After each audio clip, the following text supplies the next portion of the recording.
Muita gente confunde educação com escolarização. Educação é a formação de uma pessoa. Escolarização é um pedaço da educação. O que nós, professoras e professores, fazemos é escolarização. Nós somos o país de número 66 no IDH, na área de educação, e somos o 6º em economia do planeta. Se houvesse essa capacidade de vincular tão imediatamente nível de escolarização com o desenvolvimento econômico, significa o quê? Que se a gente subir do número 66 para o número 20 em educação, nós vamos ser a primeira nação em economia? Provavelmente não. A questão não é nem tão óbvia e não automática assim. Há coisas envolvidas na temática que elas são um pouco mais amplas. E nessa hora, vale Milor Fernandes, grande carioca nascido no México, que infelizmente morreu em março do ano passado, com 88 anos. Milor dizia, é verdade, se você não tem dúvidas é porque está mal informado.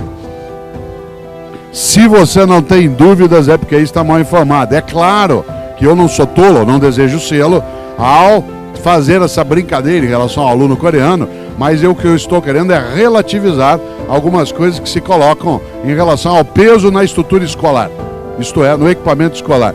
Toda hora me perguntam, e aqui quem é professor, né, quem é universitário, mas toda hora perguntam para nós, né, Marilena, o que você acha? Qual é o papel da educação na formação de valores para uma sociedade? Eu digo é desse tamanhozinho assim, ó. A criança fica 4, 5 horas conosco, fica 19 fora da escola. Ela fica horas assistindo televisão, um outro tanto no meio da família, um outro tanto no meio do lazer, uma outra parte no shopping. E você vem perguntar para mim o que eu posso fazer. Eu posso fazer algumas coisas, mas eu não posso fazer o conjunto das coisas. Afinal de contas, é um espaço mais restrito em relação a essa questão. Por que eu estou dizendo isso? Porque há um massacre cotidiano sobre a estrutura escolar. Nós temos que fazer educação física, educação artística, educação religiosa, educação ecológica, educação para o trânsito, educação sexual, educação matemática, educação biológica, oferecer merenda, discutir os valores da sociedade, fazer formação ética, fazer estrutura geral, cuidar das crianças, lidar com isso no dia a dia, atentar para o fato delas serem pessoas que vêm de famílias indisciplinadas, né, e que quando chegam, eu sou o primeiro adulto que ela encontra, que pergunta, cadê o uniforme, tira esse do ouvido, cadê a tarefa que você fez, ela parte para cima, e aí vem dizer qual é o papel da escola. Você já pensou? Claro, nós temos muita coisa a fazer, mas não sozinhos. Aliás, tem uma questão que é séria, uma hora nós vamos largar, hein? Uma hora nós vamos largar. Nós vamos largar de alimentar a criança em escola, vamos parar de lidar com questão de saúde, de cuidar da questão da prevenção a drogas. Uma hora nós vamos decidir fazer aquilo que querem que a gente faça o tempo todo, que é ensinar português e matemática. Aliás, vivem fazendo prova em cima da gente, para ver se a gente ensina português e matemática direito. E se a gente não ensina português e matemática direito, se a gente não ensina, nos colocam lá embaixo, na provinha, nas coisinhas. Tá bom, eu falo de gestão do conhecimento. Claro, esse é o tema do cotidiano. A gestão do conhecimento, o mundo digital, as novas plataformas, como é que a escola avança no campo da tecnologia e as nossas coisas comezinhas do cotidiano, que são aqueles compromissos relativos à nossa capacidade de sustentar o nosso trabalho dentro da escola, com material escolar, com formação continuada, com parceria com as nossas universidades públicas e privadas. Cada vez que alguém fala em parceria com a escola pública, ou pula dessa altura, né? Porque só vai professor que não tem mais o que fazer. Porque se ele tiver, ele não quer, porque ele dá encrenca, ele tem que lidar com escola, com gente, ele tem que lidar com o povo, que é um negócio horroroso, dá um trabalho danado. Você já pensou? Ter que ir para o lugar, conversar, discutir, fazer... Olha que coisa interessante, toda hora se fala disso, porque a tecnologia, no mundo digital, o avanço, né, as crianças, legal, e daí? E o que nos oferecem para a gente fazer o que a gente faz? Claro, nós até damos conta, hein? Se precisar, nós ensinamos português, matemática, ensinamos biologia, história, física, geografia, a gente sabe fazer isso, hein? Se precisar nós fazemos, é que não dá tempo. Sabe por que não dá tempo? Porque nós temos que cuidar das crianças, para elas não se matarem, para elas não consumirem droga, para elas não entrarem em desespero, porque ela não convive com adulto. Então não dá tempo. Se nos derem tempo de ensinar português, matemática, história, geografia, física, a gente vai bem nas provinhas. Claro, é lógico que a gente quer ensinar isso. Nem eu estou desprezando as avaliações, ao contrário, né? Elas têm uma importância significativa. Daqui a Maria Helena, que se lembra, foi a primeira, quando estava no INEP, a colocar, né, várias avaliações desse processo. O nosso país não tinha o hábito, né, de fazer isso. Nos 2 governos do Fernando Henrique, isso veio à tona, depois com o Lula também, foi adiante no outro modelo. Tem que ser feito. Nós não estamos habituados a fazer avaliação. Eu não sou contra a avaliação, o que estou dizendo é que se ela medir só uma coisa, que é um pedacinho do que nós fazemos no dia a dia, que é aquele que nem dá tempo de fazer direito, que é uma coisa que não sei se vocês sabem, é difícil arrumar tempo, uma coisa para dar, uma coisa chamada aula. Complicado isso.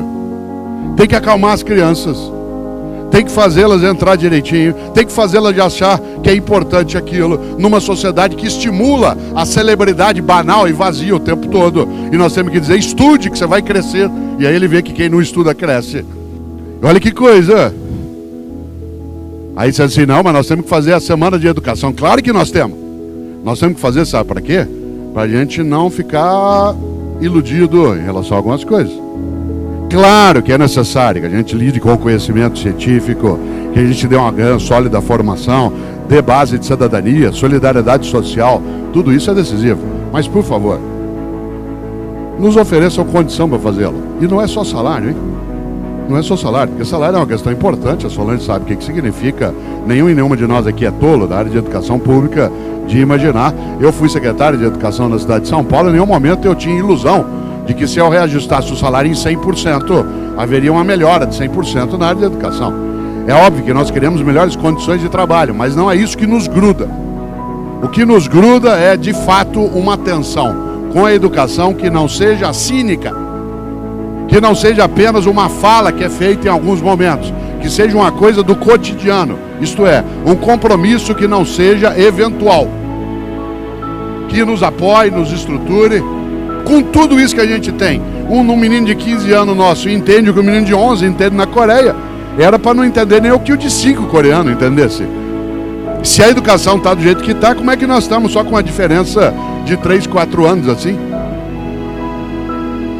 Obviamente, eu sou da área de filosofia, como lembra a nossa mestre de cerimônias, e a tarefa da filosofia é perturbar.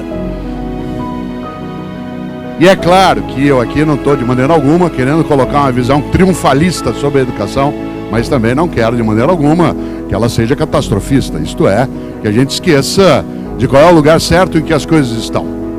Educação não é o crime perfeito em que só há vítima. Educação tem autoria. E essa criminalidade em relação à educação tem autoria também em nós, professores e professoras. Isto é, homens e mulheres como eu, que são capazes de, por exemplo, fazer um compromisso com a escola pública, mas desprezar a escola pública. Tem colega nosso da área de educação pública, que vários sabem disso, que ele dá aula na escola pública, mas ele despreza a escola pública. Um jeito do desprezo é ameaçar o filho dele com a escola pública. Você não está estudando, você vai ver, vou te pôr numa escola pública.